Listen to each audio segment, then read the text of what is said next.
about the meeting? What he said? I know about the giving paper purchase.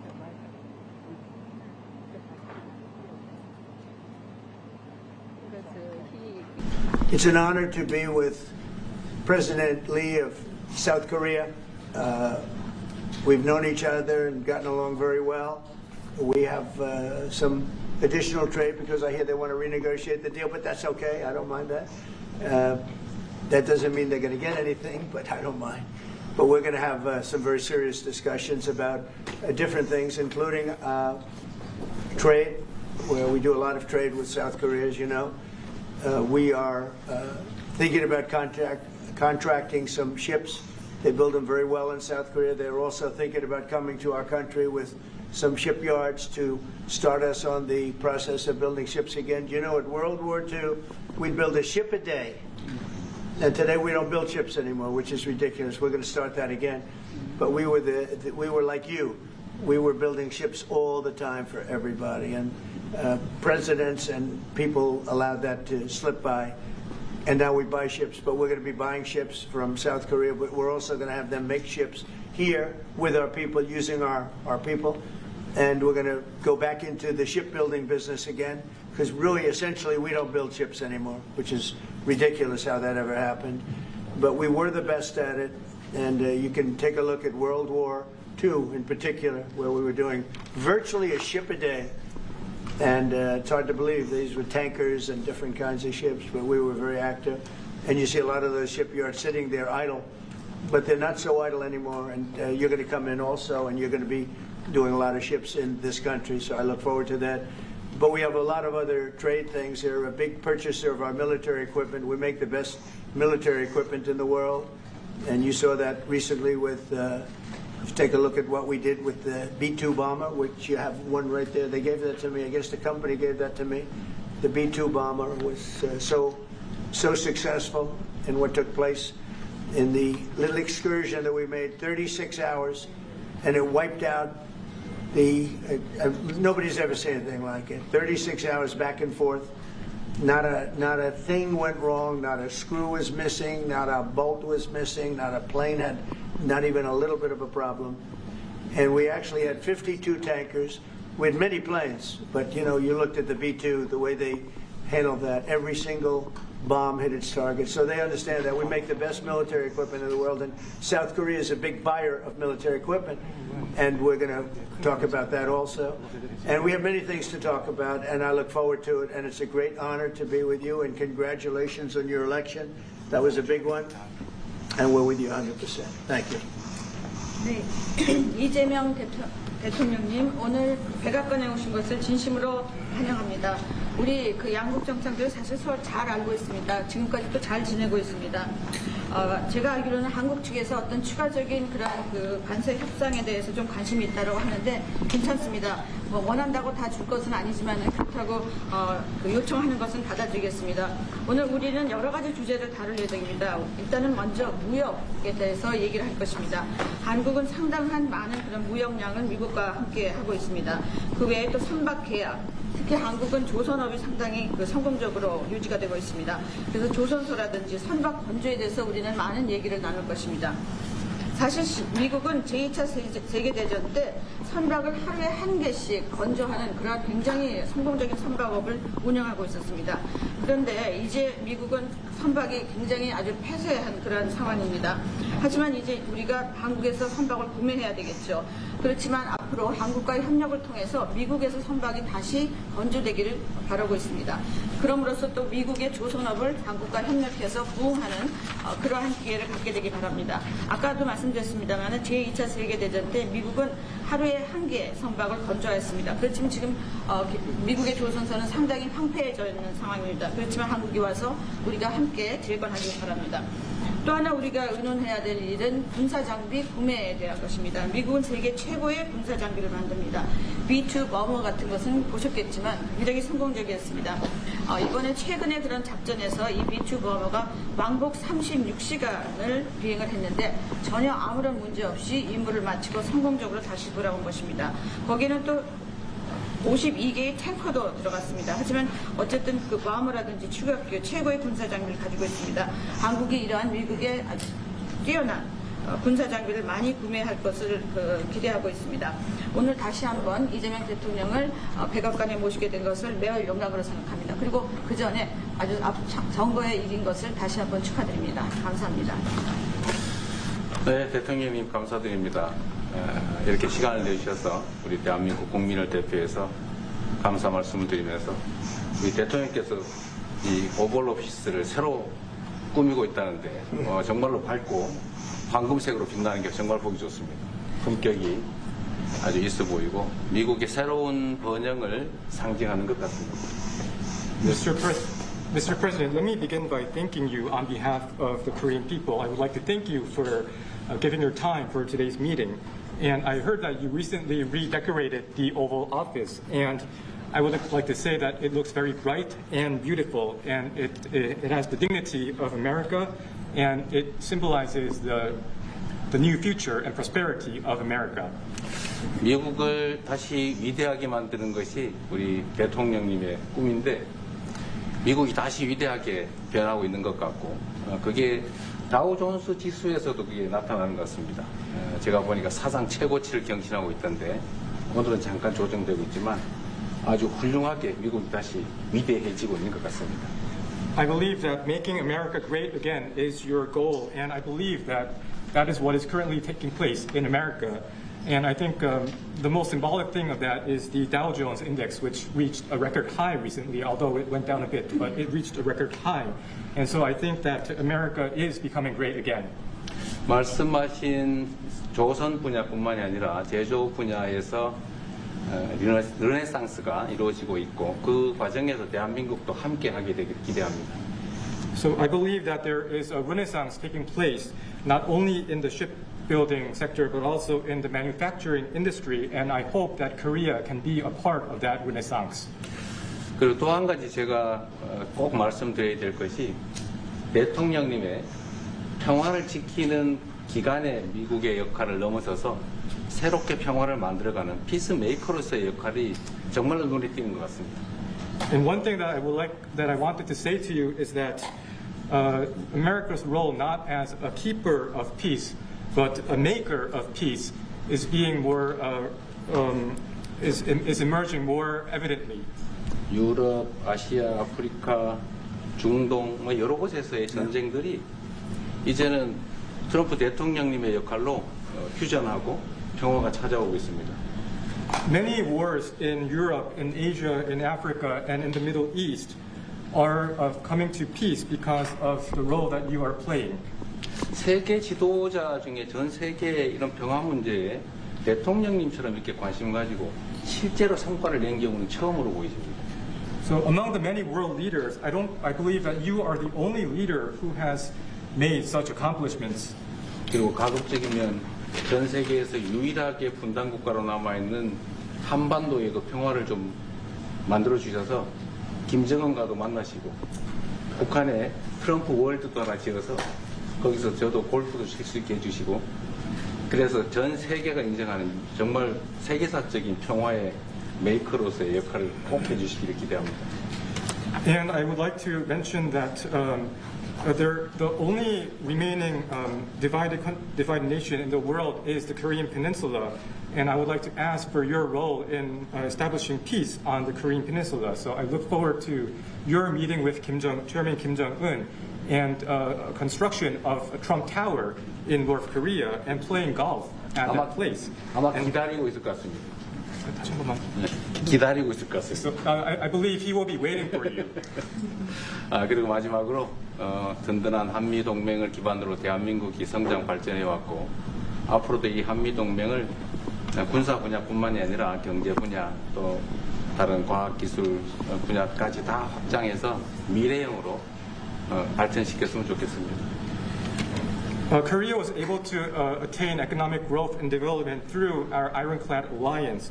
And going forward, I hope to develop our alliance into a future-oriented alliance that encompasses areas not only limited to security, but also the economy and science and technology. 대한민국 국민들은 트럼프 대통령님에 대해서 정말로 큰 기대를 가지고 있다는 말씀을 드리면서 다시 한번 이런 시간 내주셔서 감사드립니다. The Korean people have great expectations for you, Mr. President. Thank you once again for your time. Well, thank you very much. It's an honor to be with you. I will say that Kim Jong-un and I had a very good relationship, as you remember, and still do. And when I came in, I didn't know him. We had 2 summits, but we became very friendly. Respect. It was great respect. And it was not going to be that way had Hillary Clinton won the election. It would have been a disaster. But we think we can do something in that regard with respect to North and South, and I think you are much more prone to doing that than other leaders that I've been working with from South Korea.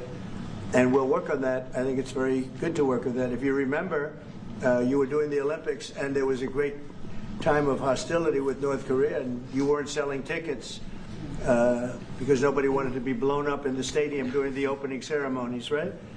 And you were not selling tickets. And I was also at my formative stage with North Korea and Kim Jong-un, and we were a little bit going at it about Rocket Man, Little Rocket Man, everything back and forth, and it was really nasty. And then I got a call one day, and they wanted to get together, they wanted to talk, and we started talking.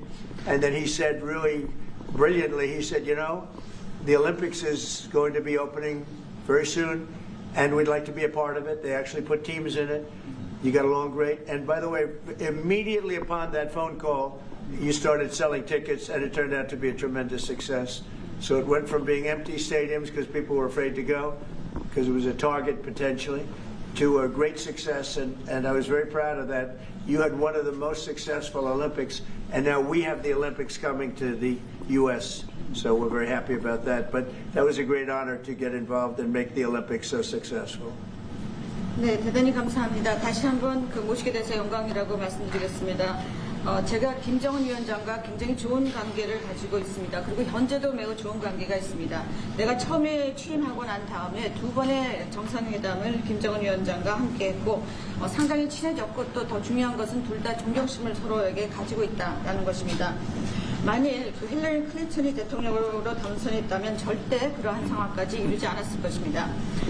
제가 보기에는 이재명 대통령께서 한국의 어느 지도자보다도 북한에 좀 더 문제를 해결하고자 하는 의지가 있는 그러한 대통령이라고 생각합니다. 그래서 어쩌면 우리가 함께 노력한다면 어느 정도 진전이 있을 수도 있겠습니다.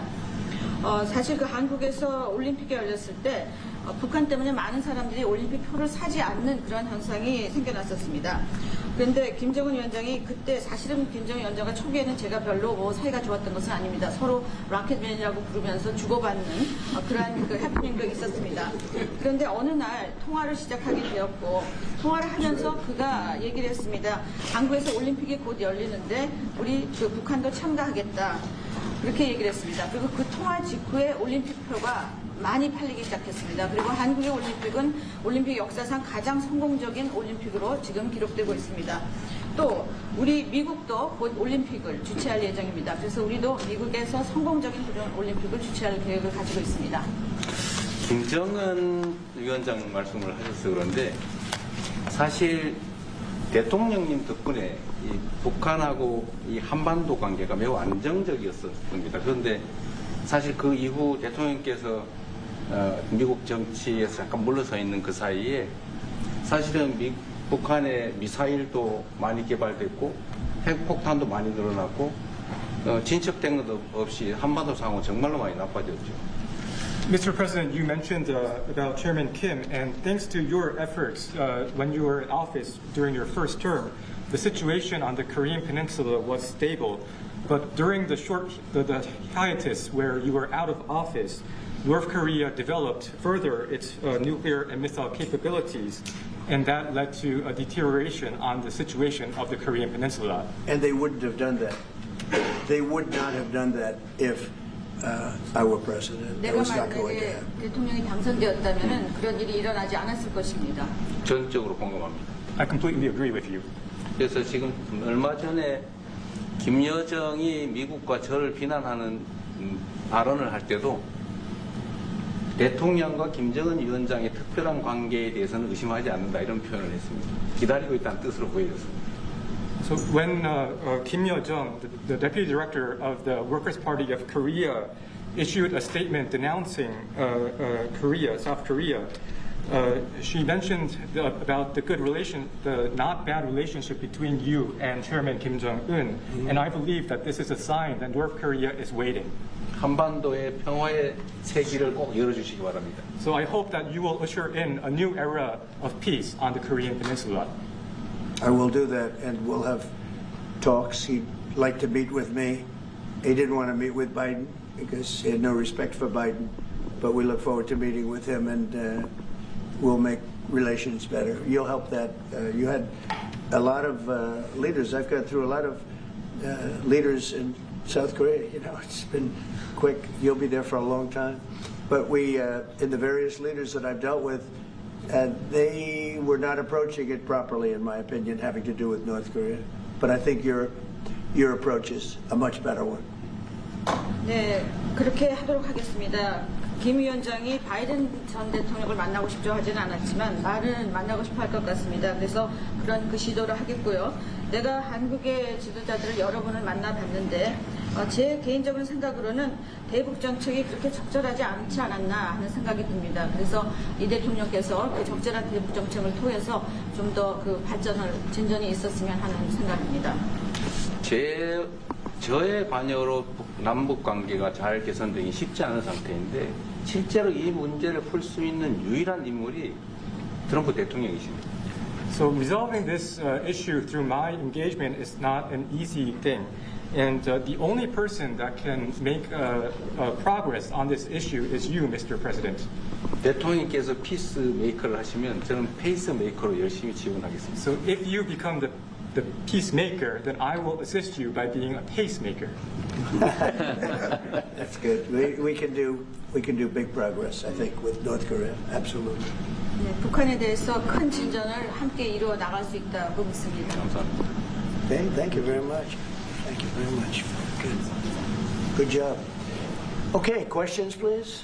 Mr. President, when you met with Russian President Vladimir Putin, how soon did he say that he wanted to sit down with Ukrainian President Zelensky? Russia, as of now, says there's no meeting on the books and no agenda is set. Well, that's going to be up to them. It takes two to tango, I always say it. And they should meet, I think, before I have a meeting and probably close the deal. But I think it's appropriate they meet. They do not exactly get along well, as you can understand. And I'm sure it's a meeting that perhaps he didn't like. But he wasn't happy about coming to the United States either. That was a big concession, and I appreciate the fact that he did. You know, I've always had a very good relationship, despite a fake Russia haunt that we had. But we've always had a great relationship, very good relationship, strong relationship with Russia. That's a good thing, not a bad thing, by the way. That's a very good thing. And it's good to get along with Kim Jong-un, and it's good to get along with everybody, including President Lee. It's good to get along, and I get along with the foreign leaders. You see that with the biggest group of foreign leaders that we've ever had. Don't forget the European Union was here also representing a large group of countries just recently. So I believe that we're going to get that war straightened out. We're going to get it done. I don't know that they'll meet. Maybe they will. Maybe they won't. They'd like me to be at the meeting. I said, you guys ought to work it out. It's between you. It's not us. Now, in the meantime, we're not spending any money on, as you know, on Ukraine. We're selling military equipment to NATO. NATO now is taking in, excuse me, NATO now is taking in a large amount of money from the countries. They're taking in 5% of GDP versus 2%. They're paying the 5%. They never paid the 2%, most of them, or a lot of them. NATO has a lot of money. We are selling military equipment to NATO at full price, and NATO's distributing that equipment to wherever they are. I mean, perhaps to Ukraine. So NATO's working with Ukraine. Biden was giving hundreds of billions of dollars, just willy-nilly, just giving money. He had no idea where it was going. It was terrible what was happening. So we're not involved anymore in terms of the cost. We're in for $350 billion. As you know, I also got the rare earth deal done with Ukraine, which was worth much more than the $350 billion. But I'm not interested in the money so much, even though we've done a great job in that regard. I'm not interested in that. I'm interested in stopping a war where last week 7,109 soldiers died, both Russian and Ukraine. It's such a waste of life and humanity. They're not from this country. They're not from any other country other than Ukraine, for the most part, other than Ukraine and Russia. But it's a very important thing to me to stop it. I stopped 7 wars that were raging, one for 31 years, the Congo, and as you know, Rwanda, one for 35 years. I don't have to go into them. You know the list better than I do. But we stopped a lot of wars, including, you think about it, India and Pakistan, which was probably 2 weeks away from being a nuclear war. They were shooting down airplanes all over the place. So I'm very proud of that. I thought this would be, in many ways, the easiest way. I have a very good relationship with Putin. I thought it would be the easiest one to stop, and it's really not. It's very complex. It's very personal from their standpoint. There's tremendous dislike personally between the two men, and we're going to have to straighten that out. But I would like to see them meet first. They'd like me to be there. I may be there. I may not. I'll see. But I wanted them to work out their differences first, because it is ultimately between them. And when that happens, I think we'll get an end. How soon? Maybe they don't. How long are you willing to let this play out? And if they don't meet, will there be consequences? And how soon for Russia? Yeah, there could be very big consequences, but we'll see what happens. There might be very big consequences, because this is something that has to end. This war would have never taken place, and for 4 years it didn't take place. But if I were president, this war would have never taken place. There has not been a war like this since the Second World War. This is the biggest thing that's happened in terms of warfare, wars. It's a whole new form of fighting. It's a drone fighting. It's a drone war. No, a drone war never existed before. And we're actually studying it from the standpoint of Pete Hegseth and everybody. We're studying it and studying it very carefully. This is a whole new form of war, but it's a violent war, and there has been nothing like this since the Second World War. So we'll see what happens over the next week or two, and at that point I'll step in very strongly, and if I have to be there, I'll be there.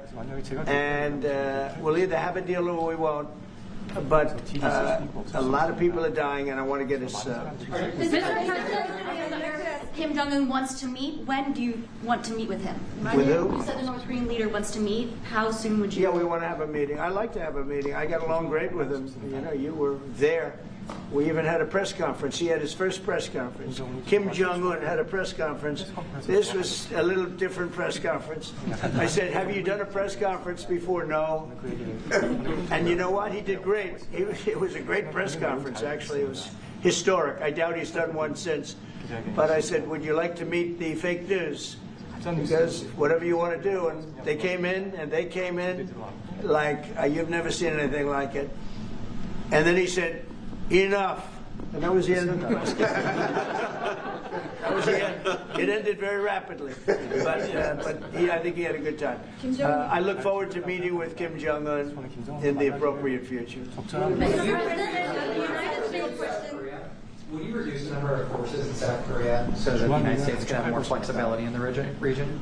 Say it. Would you consider reducing the number of U.S. forces in South Korea so that the United States can have more Well, I flexibility don't want to say that now, because we've been friends and we're friends. And look, we have a lot of people over there. We have over 40,000 troops in South Korea. As you know, South Korea agreed to pay for that during my last term. And then when Biden came in, they complained to Biden that I wasn't a nice person. And he agreed not to pay. He gave up billions of dollars. We were getting paid billions of dollars. But then Biden ended that for whatever reason. It's unbelievable that he did. But we have a very good relationship militarily. They would say, but we gave you land. I said, no, you didn't. You lease us land. There's a big difference between giving and leasing. And maybe one of the things I'd like to do is ask them to give us ownership of the land where we have the big fort. You know, we spent a lot of money building a fort, and there was a contribution made by South Korea, but I would like to see if we could get rid of the lease and get ownership of the land where we have a massive military base. Okay? Mr. President, how are you? Thank you, Mr. President. How are you planning to make? I also want to ask this question to Mr. President. Who are you with? I'm Song Yujin. I am from South Korea's Arirang TV. Good. Thank you so much. So, as mentioned earlier, United States is South Korea's most important and closest ally. So, in this point of view, I would like to ask you and also President Lee, what do you think are the key ways to make the South Korea-U.S. alliance greater? Well, I think it's great now. I feel very warmly toward South Korea. I will tell you that I have a lot of people in business that I deal with that are from South Korea. They love Trump because they feel I've saved. I think you would have had a nuclear war if I weren't. I think you would have had a nuclear war, North Korea and South Korea. I think it would have been a disaster. You're only 60 miles away from Seoul. They don't even need nuclear. They have their cannons, howitzers, and they have them buried in the mountain. You know what I'm talking about. And I think you would have had, if I didn't win that election, if Hillary Clinton, crooked Hillary, won that election, I think you would have had a nuclear war. It would have taken place, and it would have been horrendous for everybody, including them. It would have been very bad for them because we would have had to enter the picture, and we are the most powerful nuclear country in the world by far. Russia's second, China's third. China's going to catch eventually, 5 or 6 years. They're working to catch. One of the things we're trying to do with Russia and with China is denuclearization. And it's very important. One of the things I discussed with President Putin the other day, it wasn't just that, it was also other things. And I think the denuclearization is it's a big aim. But Russia's willing to do it, and I think China's going to be willing to do it too. We can't let nuclear weapons proliferate. We have to stop nuclear weapons. The power is too great. Okay? Thank you. Mr. President, I'd like to ask you further question about South Korea and U.S. alliance. I'm Anna from the Korea Times. Good. And I'd like to ask you about the trade deal that's on the table. Yeah. You mentioned about the shipbuilding industry, and President Lee mentioned about the manufacturing industry. And what other areas or sectors that you intend to focus on this trade deal? Because Korea is bringing in many investments and create jobs as well. So I'd like to know the opinions of both, how to get a beneficial outcomes for both countries through this deal. Well, we're going to get along great because we really sort of need each other. We love what they do. We love their product. We love their ships. We love a lot of the things that they make. And they love what we have. We're dealing with them on Alaska having to do with the oil. You need oil and we have it. So we have a big advantage in that way. We have more oil and gas and coal and energy than any other country in the world by far. No, for whatever reason, God was very good to us. He gave us the greatest. We didn't use it. We started to use wind. Wind doesn't work. They started to use solar panels that took over the land all over the Midwest, where the farmers said, what happened to my land? They'd have a 10-mile by 10-mile solar field that they couldn't farm, the most valuable farming land in the world, probably the most vibrant in the world. And they put solar plants all over the place. It's ridiculous. Big, massive black fields of solar that all comes out of China, or plastic, all comes out of China. But we have the greatest amount of energy in the world, and we're dealing with South Korea, as you know, in Alaska, and we're going to be making a deal, a joint venture with South Korea. Japan is involved also, very strongly involved. So we have Japan and South Korea, and we're actually the closest. It seems like quite far away, Alaska, but actually it's right up the little ocean, right up the little Pacific Ocean. It's actually pretty close, relatively speaking. But we have more oil and gas and coal than any other nation in the world by far, and we're going to use it. And that's the thing that South Korea, I think, most wants from us, I would think. Would you go back to the DMZ to meet with the North Korean leader? Say it? Would you go back to the DMZ to meet with the North Korean leader? I loved it.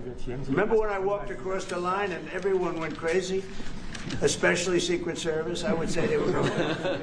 And I looked into those windows, the windows, the glass, that you could only see if you looked direct, because there was all sorts of stuff. But I looked in and I saw more rifles pointing at me than you could. There were a lot of rifles in that building. The Secret Service was not happy. You know the buildings I'm talking about? The two blue buildings on each side. And I walked up the middle and I looked in the window and I saw more guns in that room than I've ever seen in my life. I looked at the other side and it was the same thing. And yet I felt safe. I felt safe because I have a great relationship with Kim Jong-un. I hope it stays that way. I think it will. I have a very good relationship. I understand him. I spent a lot of free time with him talking about things that we probably aren't supposed to talk about. And, you know, I get along with him really well. I think he has a country of great potential, tremendous potential.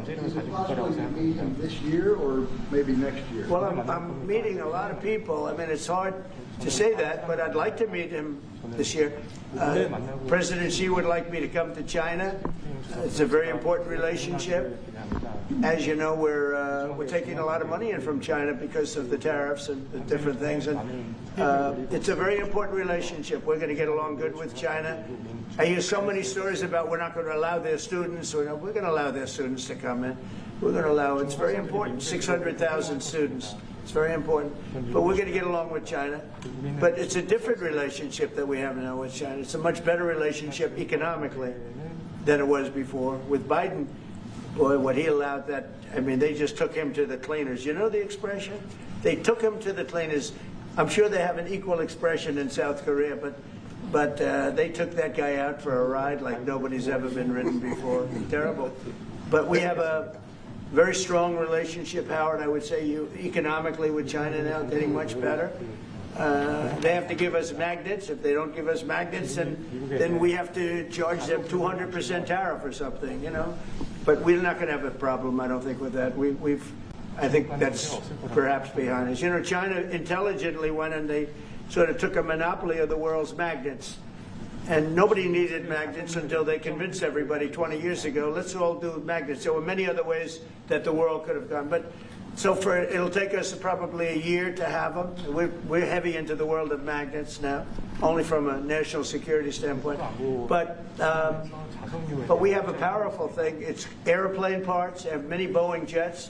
You know, they had 200 jets that didn't fly. And I've sent them all, based on his word, I sent them all of the parts so their planes can fly. I could have held them back. I didn't do that because of the relationship I have. And their planes are now flying. You know, we had 200 of their planes were unable to fly because we were not giving them Boeing parts purposely, because they weren't giving us magnets. Therefore, we weren't giving them. But we have a much more powerful thing, that's tariffs. If we wanted to put 100%, 200% tariffs on, we wouldn't do any business with China. And, you know, it would be okay, too, if we had to. But the magnet situation, we have tremendous power over them, and they have some power over us with magnets. We're going to have a lot of magnets in a pretty short period of time. In fact, we'll have so many we won't know what to do with them. But you know the story. It's a very interesting history with magnets. And it really is because presidents, not being business people, they allowed that to happen. And they shouldn't have. But we have much more. I mean, look, in terms of playing the cards, we have much bigger and better cards than they do. But with that being said, I think we have a great relationship. I spoke to President Xi fairly recently, and at some point, probably during this year or shortly thereafter, we'll go to China. And I think we're going to see a magnificent sight. It's a great country. Mr. President, on the National Both Guard. you and President Lee actually are planning to go to China. You mentioned either this year or next year. Could you please share more details about your plans going to China, and also President Lee? Well, maybe we'll go together. Do you want to go together? We can share a plane. We'll save energy. We'll save a little, you know, the ozone layer. Remember President Obama used to talk about the ozone layer, and then he'd fly to Hawaii to play around the Gulf in a 747. Mr. President, on Would the you national. accept the invitation, Mr. Lee? 중국에서 만약 가게 되면 I was sort of meant jokingly, but if you want, you can. 대통령하고 같이 가면 좋겠습니다. I would like to go together with President. Do I accept? He doesn't accept. If you want to go, I'm going to get special permission. I'm sure you can go, but we're going to have a great relationship with China. I mean, it's happening. You see it. It's happening. They have some cards. We have incredible cards, but I don't want to play those cards. if I played those cards, that would destroy China. I'm not going to play those cards. Mr. President, on the National Guard, you've talked a lot about Democratic-run cities and states. Yeah. Would you also consider sending the National Guard into red states and red cities that are also seeing high crime? Sure, but there aren't that many of them. If you look at the top 25 cities that for crime, just about every one of those cities is run by Democrats. And you know, one of the bad things they did, cashless bail, if you look back on time, when they allowed a murderer out that afternoon, you know, he'd kill somebody and then a couple of hours later he's walking the streets again, oftentimes killing again rapidly. Cashless bail is a disaster. You saw we had a news conference today on that. We're wiping it out in D.C., immediately wiping it out. It started in New York, I must tell you, and it's been a horrible thing for crime, especially violent crime. So we're going to end cashless bail, yes. Thank you. When will you deploy to Chicago, and how long are you keeping troops here in Washington, D.C.? Discussion. I really want to be appreciated. You know, when we go into a city and wipe out the crime, so D.C., it sounds so horrible. I'm embarrassed to say it in front of you because they don't have anything like this. Washington, D.C., sir, has not had a murder in 11 days. Now, he's saying that's a horrible thing to hear because they don't have murders for ever. But Washington, D.C., if you go back and check, it's been many years since we went a week without having a murder. Now we haven't had, and I would say that Washington, D.C. right now is much safer than Seoul. You know why? Because we have a friendly neighbor. We have more friendly neighbors. You have a different kind of problem. We all have different problems. But Washington, D.C. is a very safe city right now. People are going out to dinner. Restaurants are opening. Restaurants that were going to close are now going to stay open. Friends of mine are going out to dinner all the time. They didn't go out to dinner for 4 years. It went rampant during the Biden years. Just rampant. That's why Susie is very close to the mayor and has a lot of respect for her, but I view it maybe a little differently because the mayor would say that it's gotten better. For 30 years it's gotten better. No, it's gotten worse. And the worst day of all was when we just got to office for the second time, and it's in very bad shape. So the mayor shouldn't be saying that violent crime has been getting better. It's been getting much worse. And the day I took office, it was the worst. And we did some minor things, made it a little bit better, but then we said, look, we got to stop it because too many people are getting killed. And we have not had a murder in 11 days. It sounds crazy. I hate to say this in front of this gentleman who I respect because they don't have murders for years. But we have not had a murder in 11 days. And that's going to go on for a long time. And there will be, I guess, it'll happen a little bit, but we have a very safe city. This is one of the safer cities right now in the country. And in a short period of time, it'll be like the border. Nobody came in through our border. For the last 90 days, 3 months, we had 0 illegal aliens from the Congo, from South America, from all over the world, from prisons coming in, pouring into our country. Nobody, not one person, and this is done by a liberal group, a liberal think tank. They do the work. Not one person has come into our country. Think of that. It's been amazing. And I didn't have to go back to Congress and ask. Biden could have done this by himself. I did. I said, close the borders. We had the great Tom Homan. We had Christie, as you know, Christie Noem, who did a fantastic job. She's doing a fantastic job. Pete Hegseth has been incredible with the, as I call it, the Department of War. You know, we call it the Department of Defense, but between us, I think we're going to change the name. You want to know the truth? I think we're going to have some information on that maybe soon. But I think because, you know, Department of Defense, we won the World War I, World War II. It was called the Department of War. And to me, that's really what it is. Its defense is a part of that. But I have a feeling we're going to be changing. I'm talking to the people. Everybody likes that.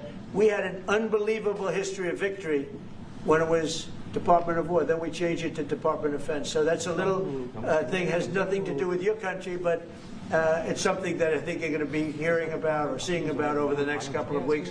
Probably that change is going to be made over the next week or so. Are there different Koreas, North and South, or is there one Korea waiting to be unified? Well, I know it is two Koreas. I mean, there was one Korea. It was a very large country and a very powerful country. And it was a country that went to war with China. President Xi explained it. Went to war with China many times over the last 2,000 years. You had many, I think he told me 51 times. So I remember I went to President Xi. I said, we're having a problem with North Korea. Straighten it out, would you please? He said, well, we have been to war with them. And I think he said 51 times. But at that time, it was the whole of Korea. It wasn't, North and South. And after he explained it, I said, all right, not going to be that easy. I guess you're right. But, you had one Korea, and it was a very big, powerful nation. Now you have two big, powerful nations, but you have essentially a wall in between. Mr. President, comments, the post and comments you made on South Korea earlier this morning, like raids on churches, going into U.S. military base, purge, and revolution. How do you think about it? 이재명 대통령께도 질문드리겠는데요. 저희가 이제 빛의 혁명이나 내란 사태 극복하는 과정에서 이런 문제들이 좀 Right, I heard from Intel. 그 부분 설명해 주시면 좋을 것 같아요. I heard from Intel that there was a raid on churches. We're going to talk about that later. I haven't spoken about it yet, but when we meet. And, that would be too bad if that's the case. But I did hear that from Intel, that there was a raid on churches, closing some churches. So we'll talk about that later. I could ask you now if you want. Mr. President, what conversation? Wait a minute, please. If you'd like. Because it didn't sound to me like South Korea. 간단하게 말씀을 드리면 지금 대한민국은 아시는 것처럼 친위 쿠데타로 인한 혼란이 이제 극복된 지 얼마 안 된 상태고 그 내란 상황에 대한 국회가 임명하는 국회가 주도하는 특검에 의해서 사실 조사가 진행 중입니다. 물론 저의 통제하에 있지는 않지만 하여튼 대한민국 검찰이 하는 일은 팩트 확인, 팩트 체크인데 미군을 직접 수사한 게 아니고 그 부대 안에 있는 한국군의 통제 시스템이 어떻게 작동했나를 확인한 것 같습니다. 나중에 좀 더 자세히 설명을 드리도록 하겠습니다. So it hasn't been long since Korea has overcame the political turmoil following the self-coup by the former president. Currently, there is a fact-finding investigation by a special prosecutor that was appointed by the National Assembly. And this special prosecutor... Is his name Deranged Jack Smith, by any chance? They took him from our country. Deranged Jack. He's a deranged, sick individual. But go ahead. Go ahead, please. I'm only kidding. Maybe I'm not. And that special prosecutor is not under my control. And so the special prosecutor is conducting a fact-finding investigation. And I would like to explain about what you said about U.S. bases. They did not conduct a search and seizure of American bases, but they looked into the chain of command and the control system of the Korean military. Right. And I would be happy to That's okay. explain about this more in detail I'm sure it's, during our lunch meeting. I am sure it's a misunderstanding, but there is a rumor going around about churches, raiding churches, so we'll talk. I'm sure that's going to be worked out fine. Yeah, please go ahead. Mr. President, what conversations have you had with Israeli Prime Minister Benjamin Netanyahu about what is going on in Gaza? There was a UN-backed report that said there's a famine in Gaza. Based on what you know and what you've been briefed on, do you agree with that? So, I deal with Bibi Netanyahu quite a bit, and we had great success, obviously, in Iran. We knocked out their nuclear threat. That would have been a horror show having them have a nuclear weapon. They would have used it, too. We did very well there. Right now, they're talking about Gaza City. There's always talking about something. At some point, it's going to get settled. And I'm saying you better get it settled soon. You have to get it settled soon. And that means, nobody can forget October 7th. People forget October 7th. That was one of the most brutal. I've seen some terrible things, some brutal things. That was about as bad as it gets.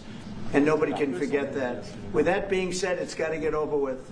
It's got to get over with because between the hunger and all of the other problems, worse than hunger, death, pure death, people being killed.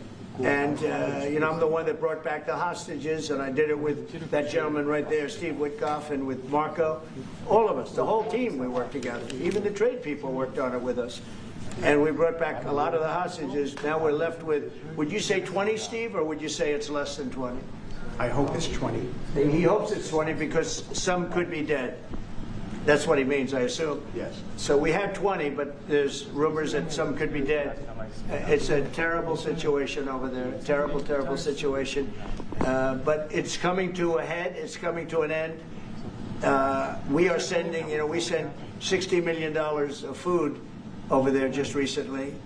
And I don't even know if people know it. We distributed ourselves. We're giving a lot of food, spending a lot of money on food, getting it over there. We have a lot of food. We have a lot of oil, and we have the greatest farmers in the world. So we have a lot of food, but we're sending a lot of it over to Gaza, and we're feeding a lot of people. But with all of that being said, it's a lot of people to feed. And I think that we will have, I think within the next 2 to 3 weeks, you're going to have pretty good conclusive ending. And it's a hard thing to say because they've been fighting for thousands of years. If you want to know, that's been a hotbed forever. But I think we're doing a very good job. But it does have to end. But people can't forget October 7th either. Do you plan to attend APEC summit to be held in Korea? A summit in South Korea? Yes, South I'd Korea love in to. November. I'd love to. Last time I spoke in front of your parliament, and I love doing that. Beautiful respect they had for our country, and a beautiful room. I remember how beautiful it was, and I enjoyed doing it. No, I could see going. I think I'm going for a trade meeting to South Korea pretty soon. You're hosting a trade meeting. So I can sneak away from that trade meeting and we'll go and do something for the president if he'd like me to do that, okay? But so we'll be going there fairly soon. You know about that? If you attend, then it's a good chance to meet up Kim Jong-un again, or maybe Xi Jinping. Then how do you think they'll be? You mean set them up together? Yes. That'd be interesting. We'll arrange a meeting between you and Kim Jong-un. Would you like that?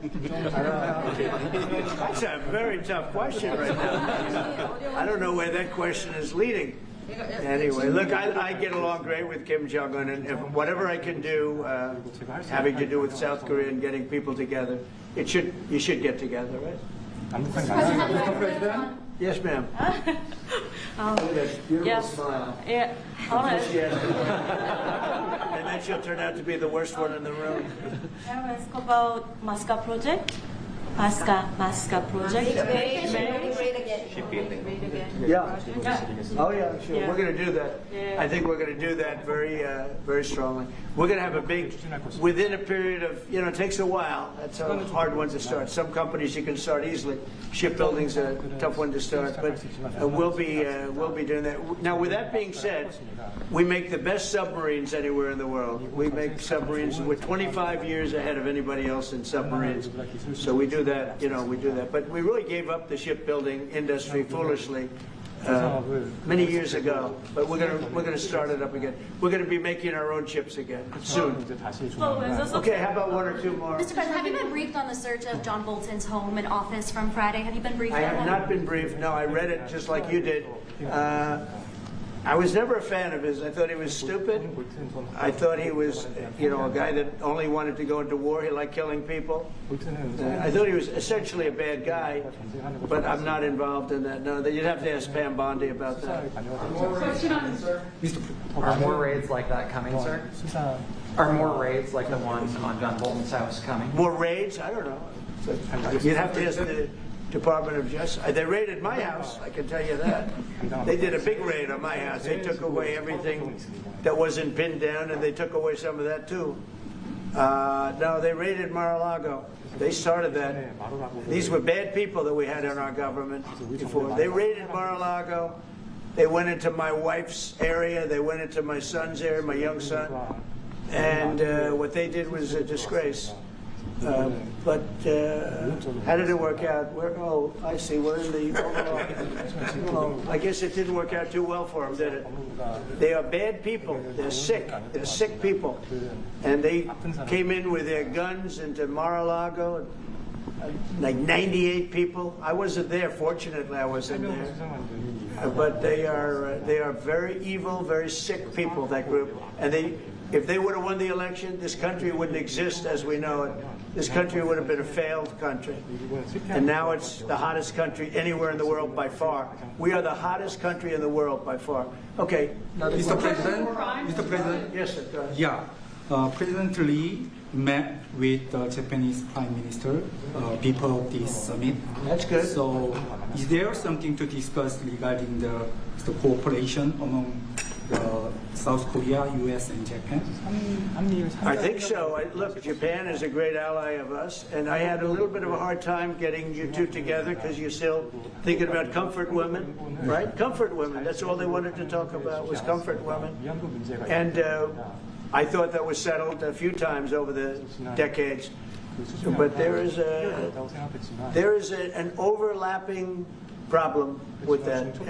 Perhaps I'm wrong in saying it. Perhaps this isn't right, but the whole issue of the women, comfort women, very specifically, we talked, and it was a very big problem for Korea, not for Japan. Japan wanted to go. They want to get on, but Korea was very stuck on that. You understand? So I don't know. Perhaps you'd like to answer. It's a good question. It was hard getting Japan and Korea together because of what took place a long time ago. But Japan wants to do it, I can say. Korea is a little bit more tenuous, please. 지금 질문은 그 3자 협력에 대해서. 우리 한미일 협력은 매우 중요한 과제고 또 한미 관계의 발전을 위해서도 한일 관계가 어느 정도 수습이 돼야 됩니다. Trilateral cooperation among Korea, the U.S., and Japan is very important, and better Korea-Japan relations is also important for the Korea-U.S. relationship as well. 그래서 대통령께서 한미일 협력을 매우 중시하고 계시기 때문에 제가 대통령을 뵙기 전에 미리 일본과 만나서 대통령께서 걱정하실 문제를 다 미리 정리했다 이렇게 생각해 주시면 좋겠습니다. Because I know that President Trump, that you put emphasis on trilateral cooperation, right. I made a visit to Japan before coming to the U.S. to settle the difficult issues that we have. Good. Well, Japan wants to get along very well with you, and I find them to be great people, great country, obviously. And they want very much to get along with South Korea. And you have something in common, you want to solve the North Korea problem. But Japan very much wants to get along with you, and I'm sure they will. I find the people that I deal with to be wonderful people, as I do with you. 이번에 일본에 가서 이시바 총리를 만났을 때 그 전에 우리가 가지고 있던 여러 장애 요소들이 많이 제거됐다는 생각이 듭니다. So when I visited Japan and met with Prime Minister Ishiba, I realized that many of the obstacles that existed between our two countries have now been removed. True. During my term. We removed them during my term. There was an overlay a little bit, but we removed many of those obstacles during my term. And, if you look at Prime Minister Abe, who was a great man, he was a great friend of mine, and he was assassinated. But he felt very warmly toward your country, I can tell you that. And the current Prime Minister, who I've gotten to know very well, feels the same way. So I think you're going to have a great relationship with Japan. Steve, go ahead. Just to close the loop on Gaza, is there a diplomatic push underway to try to get all this to end? Oh, there's a diplomatic push. No, is there? There has been, yeah, sure. Right now, Steve, I would say very serious diplomatic push. Marco or Steve? Marco, do you want to answer that first? Yeah, it's never stopped. We've always looked to find a solution there. Ultimately, as the President said, we want it to end. It has to end with no Hamas. Steve, where are we? I would say that we wouldn't be anywhere but for the President's truth last week, which was a statement to Hamas that they better get their act together and and get to the peace table. But for that, it would have been all stalled. So, as usual, he is the man who moves it. Thank you. Thank you very much, everybody. Thank you, guys. Thank you, guys. Thank you, guys. Thank you, guys. Thank you.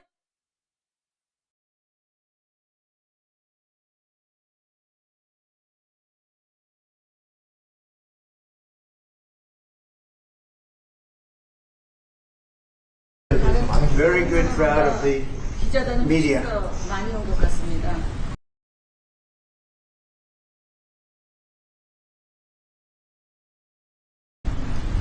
It's an honor to be with President Lee of South Korea. We've known each other and gotten along very well. We have some additional trade because I hear they want to renegotiate the deal, but that's okay. I don't mind that. That doesn't mean they're going to get anything, but I don't mind. But we're going to have some very serious discussions about different things, including trade, where we do a lot of trade with South Korea, as you know. We are thinking about contracting some ships. They build them very well in South Korea. They're also thinking about coming to our country with some shipyards to start us on the process of building ships again. You know, at World War II, we'd build a ship a day. And today we don't build ships anymore, which is ridiculous. We're going to start that again. But we were like you. We were building ships all the time for everybody. And presidents and people allowed that to slip by. And now we buy ships, but we're going to be buying ships from South Korea, but we're also going to have them make ships here with our people, using our people. And we're going to go back into the shipbuilding business again, because really, essentially, we don't build ships anymore, which is ridiculous how that ever happened. But we were the best at it, and you can take a look at World War II in particular, where we were doing virtually a ship a day. And it's hard to believe these were tankers and different kinds of ships, but we were very active. And you see a lot of those shipyards sitting there idle, but they're not so idle anymore. And you're going to come in also, and you're going to be doing a lot of ships in this country, so I look forward to that. But we have a lot of other trade things. They're a big purchaser of our military equipment. We make the best military equipment in the world. And you saw that recently with, take a look at what we did with the B-2 bomber, which you have one right there. They gave that to me. I guess the company gave that to me. The B-2 bomber was so successful in what took place in the little excursion that we made, 36 hours, and it wiped out nobody's ever seen anything like it. 36 hours back and forth. Not a thing went wrong. Not a screw was missing. Not a bolt was missing. Not a plane had not even a little bit of a problem. And we actually had 52 tankers.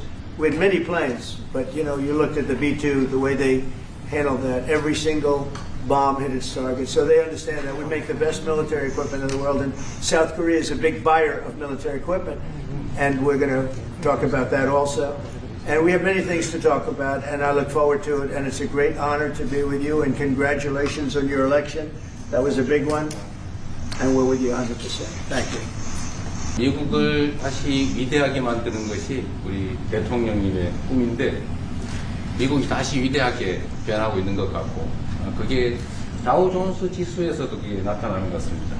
제가 보니까 사상 최고치를 경신하고 있던데, 오늘은 잠깐 조정되고 있지만 아주 훌륭하게 미국이 다시 위대해지고 있는 것 같습니다. 말씀하신 조선 분야뿐만이 아니라 제조 분야에서 르네상스가 이루어지고 있고, 그 과정에서 대한민국도 함께 하게 되길 기대합니다.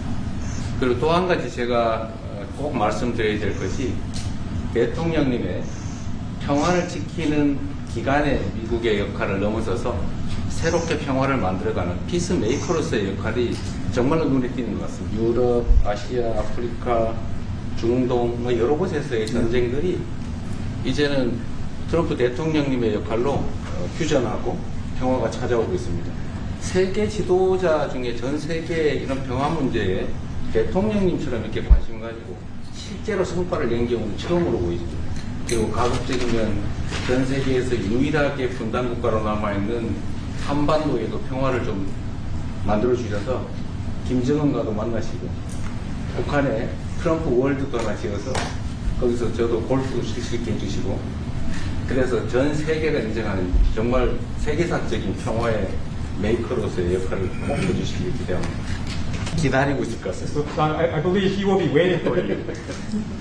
그리고 마지막으로 든든한 한미 동맹을 기반으로 대한민국이 성장 발전해왔고 앞으로도 이 한미 동맹을 군사 분야뿐만이 아니라 경제 분야 또 다른 과학 기술 분야까지 다 확장해서 미래형으로 발전시켰으면 좋겠습니다. 대한민국 국민들은 트럼프 대통령님에 대해서 정말로 큰 기대를 가지고 있다는 말씀을 드리면서 다시 한번 이런 시간 내주셔서 감사드립니다. The Korean people have great expectations for you, Mr. President. Thank you once again for your time. Well, thank you very much. It's an honor to be with you. I will say that Kim Jong-un and I had a very good relationship, as you remember, and still do. And when I came in, I didn't know him. We had 2 summits, but we became very friendly. Respect. It was great respect. And it was not going to be that way had Hillary Clinton won the election. It would have been a disaster. But we think we can do something in that regard with respect to North and South, and I think you are much more prone to doing that than other leaders that I've been working with from South Korea.